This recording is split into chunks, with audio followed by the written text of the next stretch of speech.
ይቻላል አይኔ ይባላል የአቃቂ ቃሊቲ ክፍለ ከተማ ህብረተሰብ ተሳትፎና በጎ ፈቃድ ማስተባበሪያ ጽሕፈት ቤት ኃላፊ ነኝ።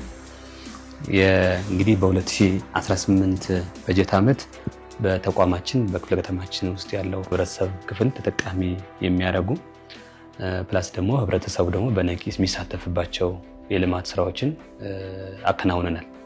እነዚህ የልማት ስራዎች ሲከናወኑ መንግስትና ህዝብ በጋራ ሆኖ ተቀናይቶ የሚሰራቸው ወደ 13 የሚጠጉ ፕሮጀክቶች አሉ።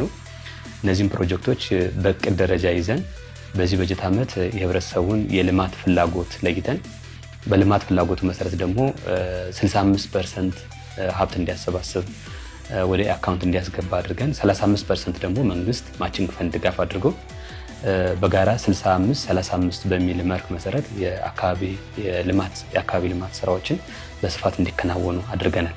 በዚህ የልማት ስራ ላይ ዋናው ህብረተሰቡ እንዲሳተፍበት የሚፈለግበት ዋናው ምክንያት መንግስት ሁሉም አካባቢ ተደራሽ መሆን በማይችልባቸው አካባቢዎች ላይ ህብረተሰቡ አቅሙን፣ ገንዘቡን፣ ጉልበቱን አሰባስቦ በጋራ ሆኖ የአካባቢ ልማት ላይ አስተዋጽኦ እንዲኖረው መንግስት ደግሞ 35% እንዲደግፈው በማድረግ የልማት ስራዎች ላይ እንዲሰሩ አድርገናል።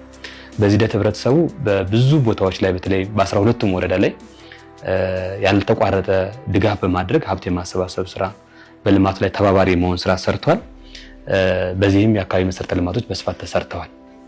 ከተሰሩት ልማቶች ውስጥ አቃቂ ላይ ትልቁም ቦታ የሚይዘው የውስጥ ለውስጥ መንገድ መሰረተ ልማት ስራ ነው። ይህ የውስጥ ለውስጥ መንገድ መሰረተ ልማት ስራ እንግዲህ እንደሚታወቀው አቃቂ ክፍለ ከተማ ማሳፊያ ክፍለ ከተማ በመሆኑ የመንገድ ላይ የሚነሱ ህብረተሰቡ የሚያነሷቸው የውስጥ ለውስጥ የመንገድ ችግሮች አሉ። እነዚህን ችግሮችን የሚቀርፍ እቅድ አቅደን ነው ወደ ተግባር ህብረተሰቡን አሳትፈን የገባ ነው። ከዚህ አኳያ በበጀት ዓመቱ ከ32 ኪሎ ሜትር የሚሆን የሰቤዝ የውስጥ ለውስጥ የመንገድ ስራ ህብረተሰቡን በማስተባበር ህብረተሰቡ 65% እንዲያዋጣ በማድረግ መንግስት ድጋፍ ጨምሮበት እንዲሰሩ አድርገናል። 32 ኪሎ ሜትር በተሰራው ሰቤዝ ላይ ደግሞ መንገዶች ባለስልጣን ጋር በጋራ በመሆን ደግሞ የኮብልስቶን ንጣፍ የማድረግ ስራዎች ደግሞ በተመሳሳይ መንገድ ተሰርተዋል። በዚህ ሂደት ላይ ክፍለ ከተማው እስከ ሰቤዝ የሰራው ስራ በጣም የሚደነቅ ነው። መንገዶች ደግሞ የኮብል ንጣፍ የማንጠፍና ማህበራትን ጭምር አሰማርተው ማህበራትን መድበው ኮብሉ እንዲያነጥፉ የማድረግ ተጨማሪ የመንግስት ኮሚትመንት ተጨምሮበት እነዚህ ስራዎች እንዲሰሩ ተደርጓል ማለት ነው። እንግዲህ የውስጥ ለውስጥ መንገድ ስንሰራ አብሮ ጎን ለጎን የሚሄደው የፍሳሽ ማስወገጃ የድሬኔጅ ስራዎች ናቸው። የፍሳሽ ማስወገጃ መስመሮች የግድ አስፈላጊ ናቸው። እነሱንም በተመሳሳይ መንገድ አቅደን ነው የምንሰራቸው አብረን። በዚህ 2018 ላይ 31 ኪሎ ሜትር የሚሆን የፍሳሽ ማስወገጃ መስመሮች ድሬኔጅ ወይም የቱቦ ቀበራ ስራ እንዲከናወን አድርገናል። እነዚህ ስራዎች በመከናወናቸው ምክንያት ህብረተሰቡ ላይ የመጡ ለውጦች፣ ህብረተሰቡ ተጠቃሚ የሆነባቸው ጉዳዮች አሉ። እነዚህ በሁሉም አካባቢ በሁሉም ወረዳ ያከናወናቸው ናቸው። በተለይ ደግሞ የጋራ መኖሪያ ቤቶች አካባቢ ደግሞ የቴራዞ የመንገድ ንጣፍ ተጨማሪ አድርገንም ህብረተሰቡ ኮንትሪቢዩት አድርጎ በጋራ የሚሰራቸው አንዱ ፕሮጀክት ነው ማለት ነው።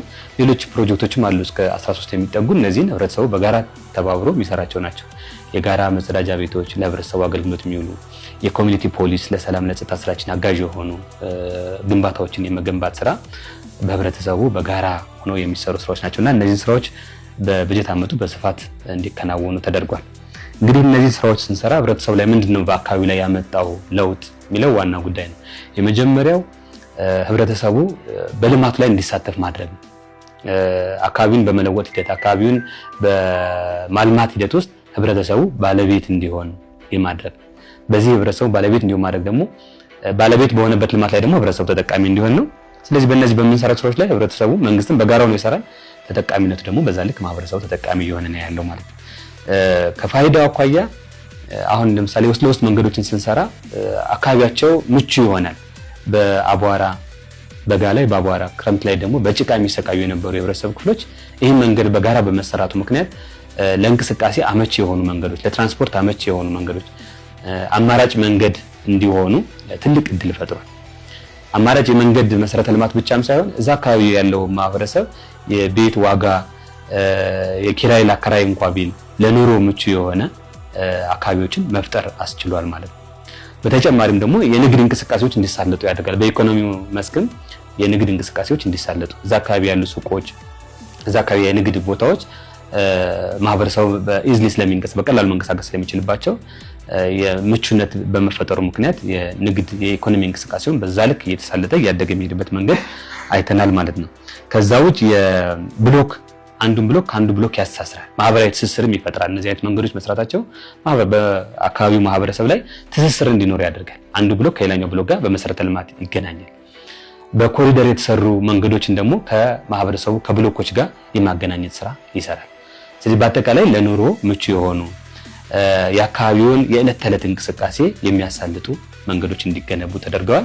በዚህ በተገነቡ መንገዶችም ህብረተሰቡ በተለያየ ጊዜ ላይ ያለውን አድናቆትም የህብረተሰቡ ተሳትፎም እጅግ ከፍተኛ፣ የክፍለ ከተማው አስተዳደርም ይህን ስራ በመስራቱ ህብረተሰቡም አድናቆቱን እየሰጠ ያለበት ሁኔታ ነው ያለው። ተጠቃሚ የሆነበት ሁኔታ ስለሆነ ከክፍለ ከተማችን ዋና ስራ አስፈጻሚ ክቡራቱ አለማየሁ ጀምሮ ይህን ስራ በቅርበት እየመሩ እያስተባበሩ ስራዎች እንዲሰሩና የህብረተሰቡ ችግር እንዲፈታ ማድረግ ረገድ ላይ ትልቅ ስራ እየተሰራ መሆኑን ማየት ይቻላል ማለት ነውና አጠቃላይ የህብረተሰብ ተሳትፎ ስራዎች ስንመለከት እነዚህን ስራዎች የሰራንባቸው ስራዎች በብዙ መንገድ ህብረተሰቡ በንቃት የሚሳተፍባቸው እንዳለ ሆኖ ሀብት ምን ያህል ሰብስቦ ነው የሰራው ስንል በበጀት ዓመቱ ብቻ በሀብት አሰባሰብ 59 ሚሊዮን ብር ሀብት ሰብስበናል። በጥሬ ገንዘብ ወደ አካውንት ህብረተሰቡ እንግዲህ 59 ሚሊዮን ብር ሀብት ሰብስቦ ከ28 ሚሊዮን ብር በላይ ደግሞ ማቺንግ ፈንድ መንግስት ድጋፍ እንዲያደርግበት ተደርጓል።